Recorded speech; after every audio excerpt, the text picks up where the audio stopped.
Magandang araw po sa inyo lahat. Welcome po sa panibagong video natin dito sa Makapili TVs.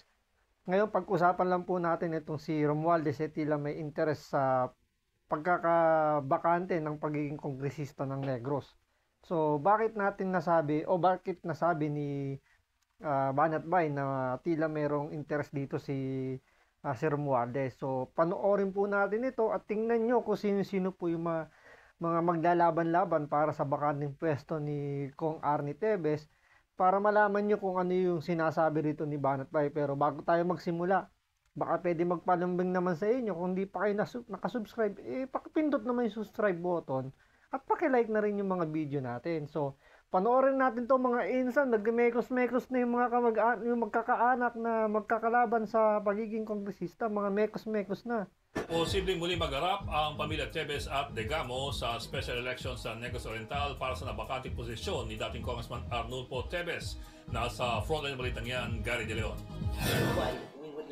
Misis na si Pamplona Mayor Janice Degamo, pisang buong Senator Colonel Ray Ragay Lopez, at pamangking si Siaton Mayor Fritz Diaz. Makakaanak sila ng pinaslang na dating governor.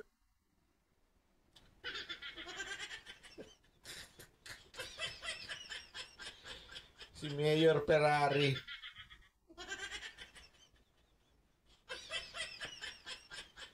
Mayor niyo yan? Mayor Ferrari, kaya tinawag na Mayor Ferrari to ni Banat Bay kasi nung hearing sa Senado na nalaman etong mayor na to meron palang Ferrari at ang Ferrari daw niya ibigay lang daw ng kanyang kaibigan. So, napakaswerteng tao nito. Meron siyang kaibigan na nagbibigay ng Ferrari.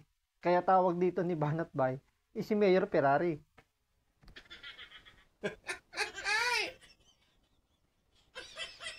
Yan ang mayor niyo?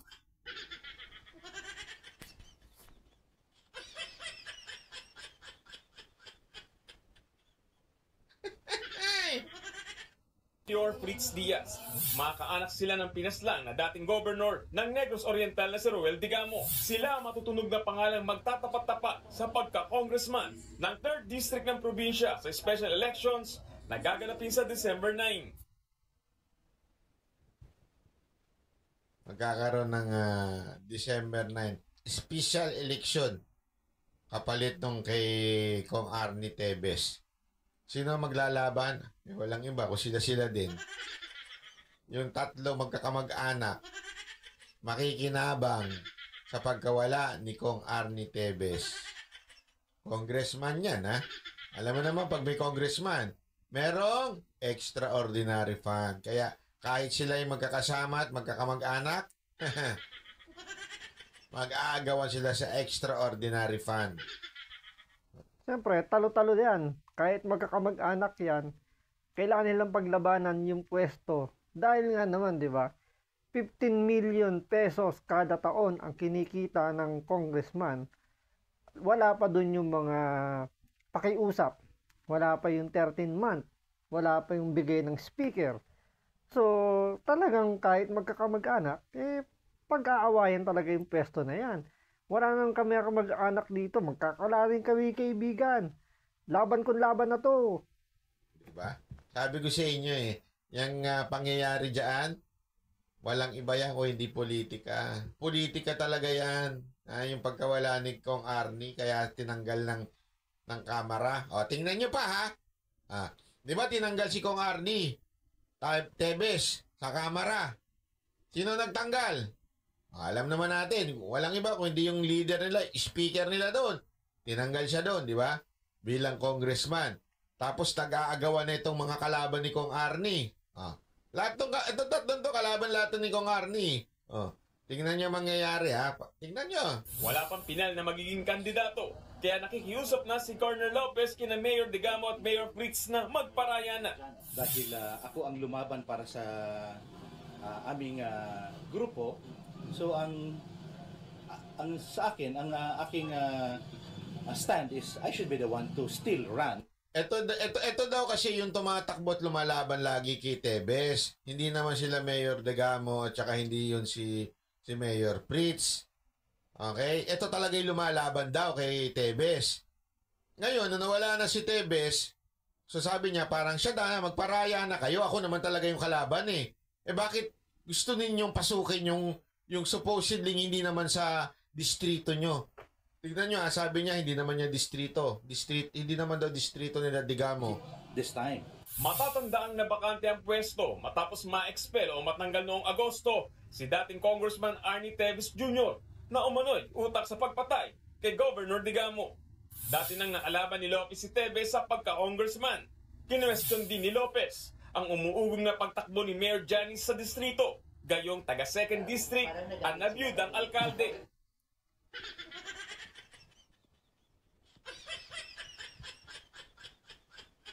Mayor Digamo, ikaw ba may-ari ng Grab? Nagtatanong lang. Isipin nyo ito ha. 2nd District siya, biglang tatakbo siya ng ibang distrito. Tingnan nyo yung pagiging gahaman sa kapangyarihan. Mayor to ng city. Ngayon, tatakbo siya sa pagiging congressman, eh hindi naman siya residente ng distritong binakante ni Kong Arnie Teves. Pero papasukin niya. So anong tawag nyo ron? 'Di ba? Nakikita nyo yung kung bakit galit na galit sila kay Teves. Dahil gusto nila makuha yung pwesto. Yan ang katotohanan diyan. Namatayan pa yan, sabi ni Garski.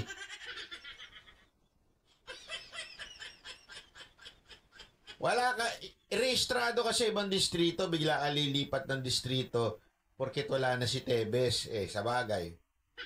Hindi, alam mo, expected yan sa probinsya eh. Minsan kasi, mas malaki ang extraordinary fund ng congressman kesa sa pagiging mayor. Minsan, pag ang medyo hindi ganun kayaman ng city mo, medyo mahina ang budget sa sa munisipyo. Mas malaki ang sa distrito. Kaya ngayon, nag-aagawan itong mga to. Kita nyo na? Kita nyo na? What really happened dito is really politics. Huwag kayo naniniwalang merong dyan, putsunenes dyan. Politikang politika. That is actually a betrayal of public trust. Dahil pinapanalo kang mayor tapos tatalikuran mo yung ang nakita ko dito dahil hindi ako Isipin mo hindi pa tapos yung term niyang pagka-mayor. Porket nagkaroon ng bakante, gusto niya siya na. Dapat hindi payagan yun eh. Kasi nga ibinoto siya ng kanyang mga constituent as mayor. Tapos babakantihin niya yung mayor para yung papalit sa kanya yung vice mayor. Para lang makuha niya yung posisyon ng congressman. Di ba parang sabi nga nung kalaban niyang ito, kamag-anak niya rin to. Kita mo naglalaglagan, kamag-anak niya rin. Ano sabi? Betrayal of public trust yan. Di ba dapat hindi payagan yan. Ano ba yan, Mayora? Di lumabas talaga ang tunay mong kulay.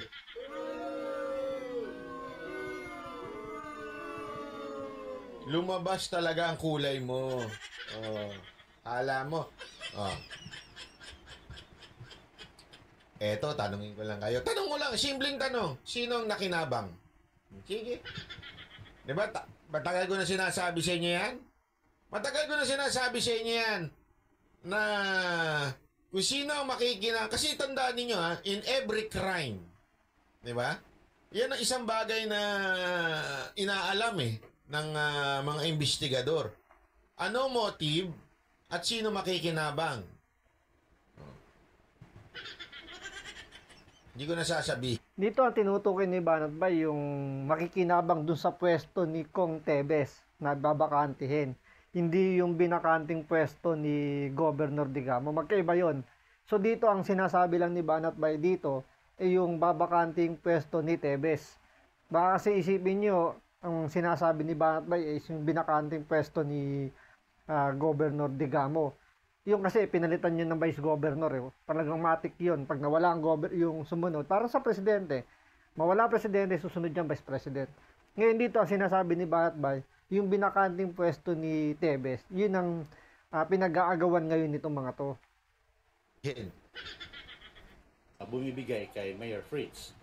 So, ngayon, ang finifill nila is si Mayor Digamo.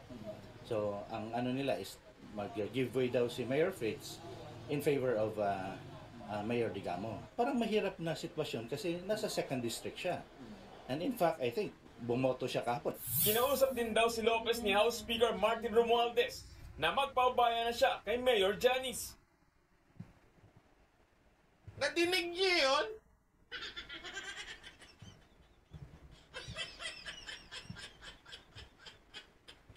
Sino nagtanggal kay kung Arnie Tebes? O di ba, walang iba kung hindi ito. Sino ang nakikiusap ngayon na dito kay Lopez na magpaubaya ka na?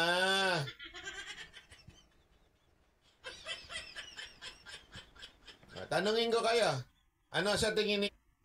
Parang gustong gawin ni Romualdez dito, ibigay ng sure win kay Mayora Digamo yung pagiging congressman ng Negros, yung binakante ni Kong Tebes. 'Di ba? Asan ang tibay ng mukha nito ni Romualdez na magdesisyon kung sino yung gusto niyang ipwesto diyan?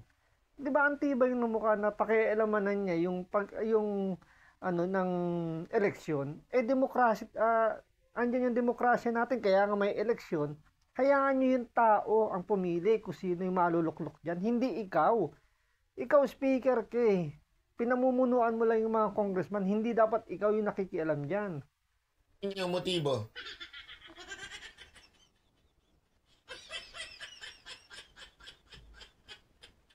Napaka-obvious, no?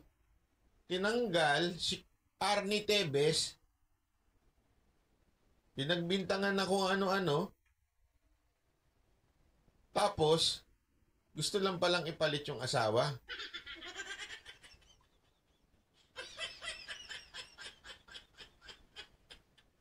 So, kung iisipin mo to, isipin nyo na maigi to. Nagsimula to sa pagkamatay ni Gobernador Digamo. Namatay si Gobernador Digamo. Ibinintang kay Arnie Tebes. Tinanggal si Arnie Tebes sa pagiging congressman. Sino ipapalit? Yung asawa nung pinaslang na gobernador. Parang lumalabas dito si Governor Digamo, collateral damage lang. Parang ito may connection to sa sa tingin ko lang, hula ko lang, sa negosyo.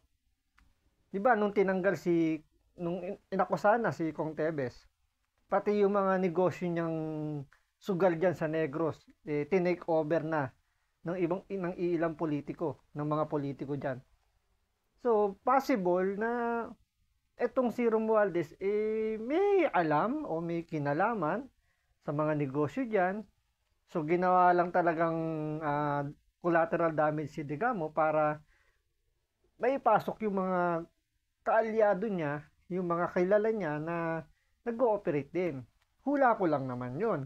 So, may posibilidad, di ba, na malas lang ni Governor Digamo, siya yung ginawang pain. Sa mutata lang, ginawang pain lang.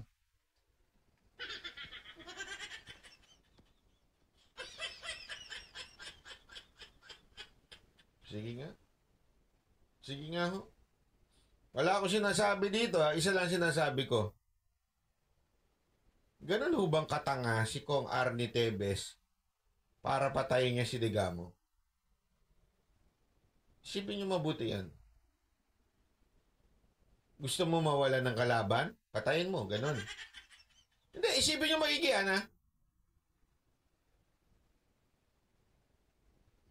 siya makikinabang? Tsaka isipin nyo, governor yung isa, siya congressman. So, hindi naman yan tatalong kagad bilang maging governor kagad. Siyempre, from congressman, tatakbi mo muna sigurado dyan, mayor or vice mayor. Sabi, kailangan mo munang kunin yung mga botante ng buong Negros. Hindi naman pwedeng from Congress naman, takbo ka agad ng governor. Eh, malamang sa malamang, matatalo ka. So, hindi talaga sa aking pananaw uli, hindi si Kong Tevez ang medyo, hindi talaga siya yung makikinabang dyan. Eh siya nga nabura sa eksena dyan eh. Siya ang napatalsik, siya ang nawala ng negosyo. Oh, tapos siya pa ang nagpapatay? Anong klaseng katangahan yun? Sabi ni Shinari, pag kami namatay, may nananalo. Alam nyo, matindi kasi dyan sa Negros. Eto, hindi matalo-talo ang mga Tebes dyan. Kaya nga nangyayari dyan, nagpapalitan na sila magkakapatid. Yung magkapatid, si Arnie at yung isa, si Henry, nagpapalitan na sila. Hindi makuha yung posisyon nila na Congress. Oh, hindi ko alam bakit ba kinukuha yun. Dahil ba siya extraordinary funds? So, para maalis sila, ano sa tingin ninyo? Ito.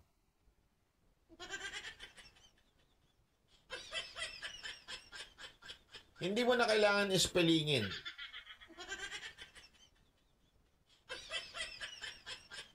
Wala tayong sinasabi dito ha. Wala tayong pinagbibintangan.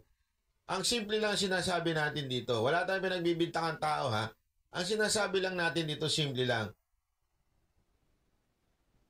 Ang mga Tebes nakaposisyon. Gets ninyo? Nakaposisyon sila. Hindi nga sila natatalo dyan. Paano sila matatalo dyan? Ang lakas-lakas nila dyan. Hindi sila matatalo. Tapos, gagawa sila ng isang bagay para maging dahilan na maalis sila sa kapangyarihan? How stupid is that? Kaya nga, maganda yung punto rito ni Banat Bay. Bakit nga naman sila gagawa ng isang bagay na alam nilang pwede silang ikasira at ikatalo sa politika? Siyempre, i-maintain lang nila yung kanilang image dyan na maganda. Siyempre, sayang nga naman yung extraordinary funds na umaabot ng 15 million kada taon. Ba't nga naman nila sasayangin yun, di ba?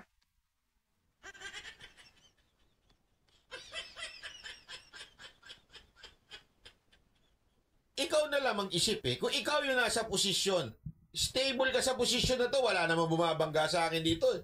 Kahit sino bumangga sa akin, talo eh. Hawak po itong posisyon, nagpapalitan lang kami magkapatid. Gagawa ka ng isang bagay para ikatanggal mo, para ikagulo ng lugar mo, tapos mapalitan ka? Anong katangahan yun? Diba? I don't think gagawin mo yun. Eh, namamayagpag ka na nga eh. Diyan ka na eh. Hindi ka na nga napapalitan eh. So, merong ibang. Hindi natin alam kung sino yung ibang gustong pumalit.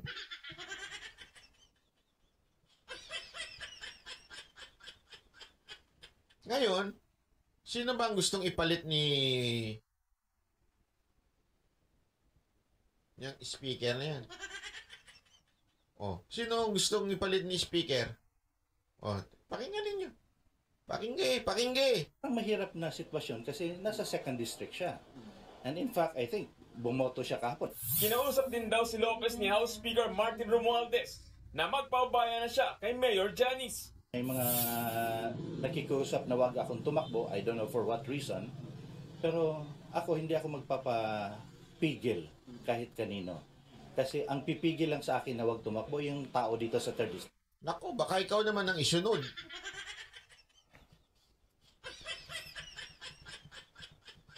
Ang dumi ng politika sa probinsya, no? Grabe. Just for the power and position. Ganyan. Dapat mag-ingat-ingat na tong si Lopez.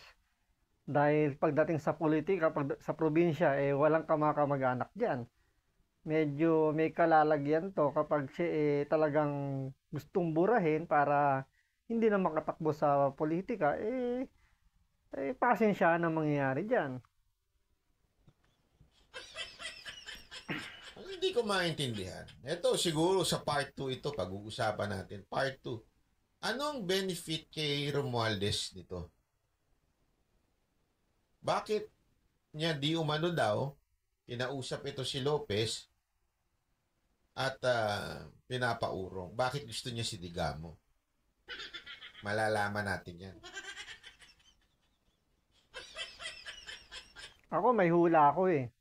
Naalala niyo yung sa investment scam nila EXL, yung Hector? 'Di ba may sinasabi si Banat Bay doon na medyo may connection yun kay Mayor Fritz tsaka kay Speaker Romualdez sa mga politiko yung Hector na yon. So dito may posibilidad hula ko lang naman yung sinasabi ni Banat Bay sa part 2 na to eh naka-connect doon. So hantayin natin yun. Hindi, kasi hindi natin alam kung baka hindi sila friendship nito, ni Lopez. At ang gusto ni Romualdez, yung friendship niya. Sayang nga naman yung mga opportunities sa lugar nila. Wala pang pahayag sina Mayor Janice at Mayor Fritz sa mga pahayag ni Dahil sa sleeveless, grabe ka naman, Garsky. So, para mo sinabing, nako, para mo sinabing naakit si, sa sleeveless? Wag ganun. Dumi ng isip mo.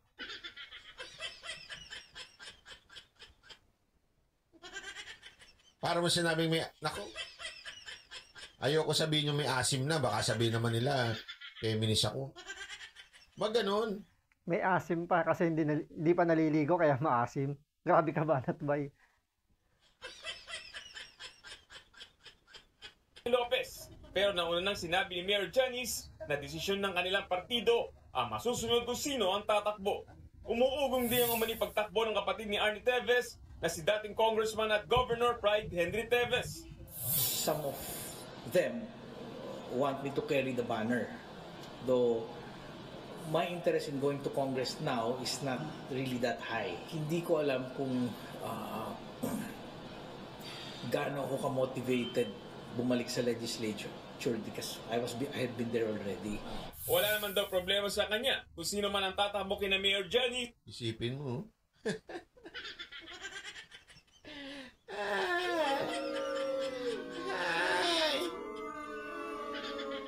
O, hindi nagkabukingan.